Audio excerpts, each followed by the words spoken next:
Bonjour la communauté et merci d'être une fois de plus dans le programme de Vialer. Très souvent, je viens à vous dans cet éternel discours football avec une note de tristesse, avec de l'amertume. Mais ce matin, j'arrive à vous avec une note d'espoir. Je suis ému parce qu'aujourd'hui, il y a un challenge dans le football que je pense que mon continent peut relever. Qu'après 3, 4, 5 jours d'analyse tranquille dans mon coin et de méditation, je suis arrivé à une conclusion optimiste. Le football est en train de connaître une nouvelle mutation. Comme la Terre qui tourne autour d'elle-même, chaque chose revient à son départ. Aujourd'hui, le football est en train de subir quelque chose qui était en train de disparaître. Deux ogres, que sont Messi et Cristiano Ronaldo, ont réussi à transformer le football sur le plan offensif, afin que des joueurs qui ne sont pas de véritables avant-centres, de véritables chasseurs de but, deviennent des patrons et des recordman en but. Mais sauf que aujourd'hui, ils sont vieillissants, ils sont en train de quitter la scène. Derrière cela se crée un vide. Des joueurs qui, par la formation, ont copié ce mode, se montrent certes fortes à l'extérieur de Mbappé que j'adore, mais il est clair qu'ils ne feront pas les stats que nous ont servi Messi et Ronaldo. Du coup, ça dure d'un moment la naissance d'un ancien registre qui est en train de devenir un nouveau registre.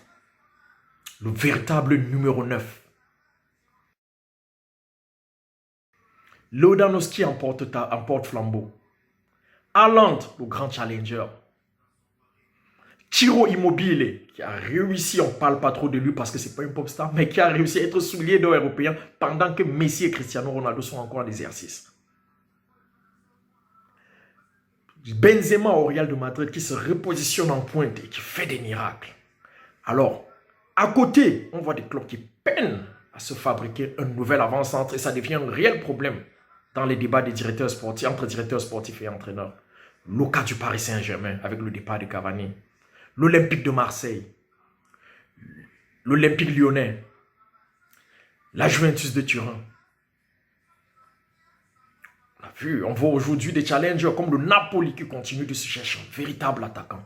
Des grands clubs, même en Angleterre, on continue de se chercher un véritable numéro 9.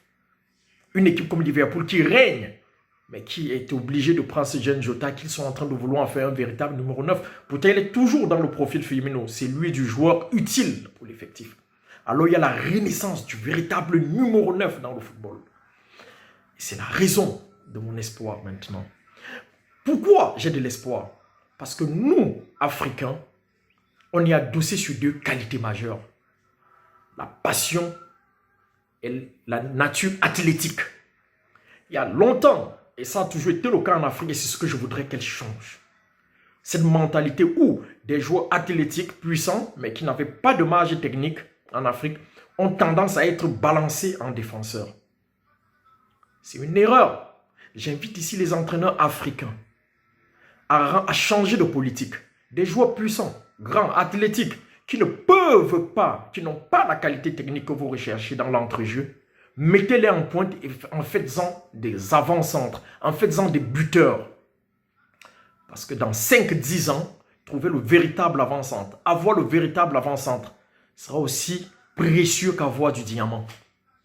Il est important donc que le continent africain change sa politique du football. Parce que le Brésil, même aujourd'hui, accuse un énorme retard. On n'a plus de grands avant-centres brésiliens qui existent. Aujourd'hui, les quelques-uns qui font le chemin sont sud-américains parfois, mais pas brésiliens. Vous comprenez que le Brésil même a perdu le pas. Donc c'est avec beaucoup de joie que je dis, l'Afrique aujourd'hui est le vivier qui peut produire les vrais numéros 9 du futur. Les vrais grands numéros 9 du futur. C'est à nous de saisir l'opportunité. Et comme je ne me termine jamais un brouillon sans son éternelle question, est-ce que l'Afrique est prête à relever le défi de la création du futur grand numéro 9 mondial, comme Georges Weah? Oui, l'Afrique peut.